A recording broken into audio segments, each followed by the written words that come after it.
जेवताना जेवणाच्या ताटामध्ये हा मिरचीचा खरडा किंवा मिरचीचा ठेचा असेल तर जेवणाची रंगत अजूनच वाढते. आणि असाही खाण्यासाठी म्हणजे इतर भाजी नसेल आणि ज्वारीची भाकरी, बाजरीची भाकरी, मिरचीचा खरडा आणि कांदा असेही खायला खूप छान लागतो. किंवा आपल्याला 4 दिवस कुठं प्रवासाला जायचं असेल तर तिकडं नेण्यासाठी 4-5 दिवस हा मिरचीचा खरडा छान असा टिकतो. तर सगळ्यांचं स्वागत आहे माझ्या यूट्यूब चॅनलमध्ये. तर हा मिरचीचा खरडा बनवण्यासाठी मी ह्या ताज्या हिरव्या मिरच्या घेतलेल्या आहेत. त्यानंतर हा कढीपत्ता घेतलेला आहे आणि एक ताजं लिंबू घेतलेलं आहे. माझ्या सासूबाई ज्या पद्धतीने हा खरडा बनवायच्या तशाच पद्धतीने मी हा खरडा बनवणार आहे. तर सुरुवातीला मी ह्या मिरचीची देठं काढून घेतलेली आहेत आणि ह्याच्यामध्ये काही लाल मिरच्या आहेत. तर मी काही लाल मिरच्या घेणार नाहीत, फक्त हिरव्या मिरचीचाच मी ठेचा बनवणार आहे. लाल मिरच्या ठेच्यामध्ये घातल्या तरी चांगल्या लागतात. तर आता ना ह्या हिरव्या मिरचीची मी ही देठं काढून घेतलेली आहे. आणि आता हिरवी मिरची आणि कढीपत्ता मी धुवून घेणार आहे, कारण किडे वगैरे फिरलेले असतात. झाडावर असला तरी ताजा असला तरी किडे वगैरे फिरलेले असतात, त्याच्यामुळे ना कढीपत्ता आणि हिरवी मिरची मी धुवून घेणार आहे. मिरचीचे ना मी असे तुकडे करून घेणार आहे. मिरची ताजी आहे, समजा हाताला तिखट लागू शकतं, त्याच्यामुळे मिरचीचं जास्त तिखट असेल तर ना चाकूने ना असे तुकडे करून घेतले तरी चालतील. 2 भाग केले ना अशी मिरचीचे, म्हणजे तव्यामध्ये तेलामध्ये टाकली मिरची म्हणजे मिरची फुटत नाही आणि अंगावर येत नाही. आणि आहे अशीच जर मिरची तेलामध्ये टाकली तर फुटून मिरची ना अंगावरती उडून येते किंवा आजूबाजूलाही पडते. त्यामुळे हे सगळ्या मिरची ना मी असे 2-2 तुकडे करून घेतलेले आहेत. काही मिरच्या आहेत ना खूप तिखट असतात, तर अशा वेळेस आहे ना आपण जर हाताने जर मिरच्या तोडून घेतल्या तर हातालाही तिखट लागू शकतं आणि आपण तो शरीराला कुठेही म्हणजे डोळ्याला वगैरे लावलं तर तिथेही आगाग होऊ शकते. त्यामुळे शक्यतो आहे ना चाकूनच कापून घ्यायचं. पण ही मिरची काय जास्त तिखट नाही आहे, त्याच्यामुळे मी हे हातानेच असे तुकडे करून घेतलेले आहेत. मिरचीचा खरडा मी इथं लोखंडी तव्यावरती बनवणार आहे. तर हे अर्धी वाटी शेंगदाणे घेतलेले. शेंगदाणे मी गव्हाळ असे भाजून घेणार आहे. शेंगदाणे मी हे असे मस्त गव्हाळ भाजून घेतलेले आहेत आणि आता शेंगदाणे काढून घेते.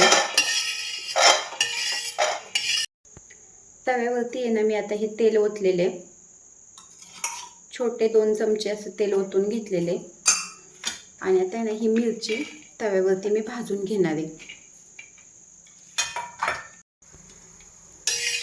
मिरची भाजून घेतली म्हणजे ना मिरचीचा तिखटपणा कमी होतो आणि खरडा खाल्ल्यानंतरही काही त्रास होत नाही.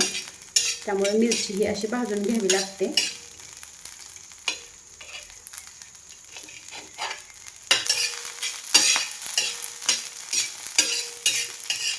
आता ना मी ही मिरची छान अशी डाग पडेपर्यंत भाजून घेणार आहे. आता ना मी हा कढीपत्ता घेतलेला आहे, तोही टाकून घेते आणि कढीपत्ताही थोडासा मी हलवून घेणार आहे. कढीपत्ता आपल्या आरोग्यासाठी किती फायदेशीर आहे. तर ना कढीपत्ता घातल्यामुळे ना खरड्याची चव आणखी छान लागते. त्यामुळे मी हा कढीपत्ता घालून घेतलेला आहे आणि थोडासा मिरची बरोबर कडक करून घेतलेला आहे. आणि मी आता ना गॅस बंद केलेला आहे. तवा खूप गरम आहे, त्याच्यावरती छान असा आहे ना कढीपत्ता कडक होईल. त्यानंतर खरड्यामध्ये घालण्यासाठी मी घेतलेला आहे भरपूर असा लसूण आणि गरम तव्यामध्ये मी हा लसूणही टाकून घेतलेला आहे. गॅस आता बंद केलेला आहे आणि आता ह्या गरम तव्यावरती कढीपत्ता, हिरवी मिरची आणि लसूण थोडासा गरम होईल. लसूणही थोडासा भाजला जाईल, त्यामुळे मी असा ह्या तव्यावरतीच ठेवलेला आहे. आणि हे सगळं थंड होतं आहे तोपर्यंत मी हा घेतलेला एक मध्यम आकाराचा कांदा आणि आता तो मी कापून घेते. हिरवी मिरची, लसूण आणि कढीपत्ता थंड झालेला आहे, त्याच्यामुळे मी ह्या मिक्सरच्या भांड्यामध्ये काढून घेतलेलं आहे. आणि आता घेतलेले हे अर्धा चमचा जिरं, त्यानंतर हे घेतलेले आवश्यकतेनुसार मीठ, हे घेतलेले अर्ध लिंबू. आता हे लिंबूही मी पिळून घेते. लिंबामुळं खरड्याची चवही वाढते आणि लिंबू आपल्या आरोग्यासाठीही चांगलं असतं, त्यामुळे हे अर्ध लिंबूही मी पिळून घेतलेले. आणि त्यानंतर ही घेतलेली आहे कोथिंबीर. आता हे ना मी मिक्सरमधून बारीक करून घेणार आहे. मिरचीचा खरडा किंवा मिरचीचा ठेचाही म्हणू शकता, तर मी ना असा बारीक वाटून घेतलेला आहे. मिरचीच्या ठेच्यामध्ये घालण्यासाठी मी जे हे अर्धी वाटी शेंगदाणे घेतलेले आहेत, त्यात ना हे हिरवी मिरची, लसूण, कढीपत्त्याचं जे वाटण आहे त्याच्यामध्ये घालून घेते. शेंगदाणे जर आधीच घातले तर शेंगदाणे खूप बारीक होतात आणि मग ते चांगले लागत नाहीत. शेंगदाणे थोडे आबडधोबडच छान लागतात खरड्यामध्ये, त्यामुळं मी शेंगदाणे शेवटी घातलेले आहेत. आणि आता तव्यावरती मी 2 चमचे तेल घालून घेतलेले आणि त्याच्यावरती घातलेला आहे मी हा बारीक चिरलेला कांदा. मध्यम आकाराचा मी जो कांदा चिरून घेतला होता तो मी आता घालून घेतलेला आहे. कांदा मी छान असा सोनेरी कलर येईपर्यंत भाजून घेणार आहे. इथे ना कांदाही मी ना असा तळून घेतलेला आहे. छान असा कांदा तळलेला आहे. जास्त तळला गेला कांदा तरी तो चांगला लागत नाही, त्यामुळे असंच तळलेला आहे मी कांदा. आणि आता ही हिरवी मिरची, लसूण, कढीपत्ता आणि शेंगदाणे हे जे मी वाटून घेतलेले आहेत ते आता हे तव्यामध्ये टाकून घेतलेले. 1 चमचाभर हे तेल टाकून घेतलेले. कांद्यामुळे मिरचीच्या ठेच्याची किंवा मिरचीच्या खरड्याची चवही चांगली लागते. तिखटपणा कमी लागतो, म्हणजे तिखट जास्त लागत नाही. आणि शेंगदाणे मी थोडेसे ओबडधोबड, म्हणजे काय काय शेंगदाणे तर असे ना अख्खे सुद्धा आहेत, तर असे शेंगदाणे छान लागतात खायला. अजून 1 चमचाभर मी हे तेल टाकून घेतलेले. आणि ना आता हा खरडा आहे ना छान असा मोकळा होईपर्यंत मी असा भाजून घेणार आहे.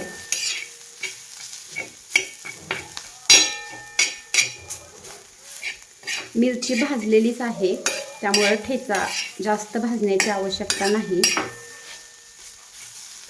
ठेचा भाजताना मी गॅसही कमी केलेला आहे. खूप मोठा गॅस केला तर ठेचा करपू शकतो, त्यामुळे ना असा मध्यम गॅस केलेला आहे. आणि त्याच्यावरतीच मी हा ठेचा आहे ना छान असा कडक होऊ देणार आहे. अशा पद्धतीने बनवलेला ठेचा 4-5 दिवस छान असा टिकतो, चवीला एकदम भारी लागतो. कुठं प्रवासात वगैरे घेऊन जायचं म्हटलं तर मी अशाच पद्धतीने ठेचा बनवते. अगदी 4-5 मिनिटे ना मी छान असा हलवून घेतलेले आणि ठेचाही एकदम छान मोकळा झालेला आहे. हे बघा, छान मोकळा झालेला आहे. अशा पद्धतीने बनवलेला ठेचा चवीला एकदम भारी लागतो. मिरचीचा खरडा आता तयार झालेला आहे. तुम्ही खरडा म्हणू शकता, ठेचा म्हणू शकता, आणि अगदी मोकळा असा आहे ना हा खरडा तयार झालेला आहे. गॅस मी आता बंद केलेला आहे आणि गरम तव्यावरती ठेचा करपेल, त्याच्यामुळे ना आता तव्यावरून मी हा ठेचा काढून घेते.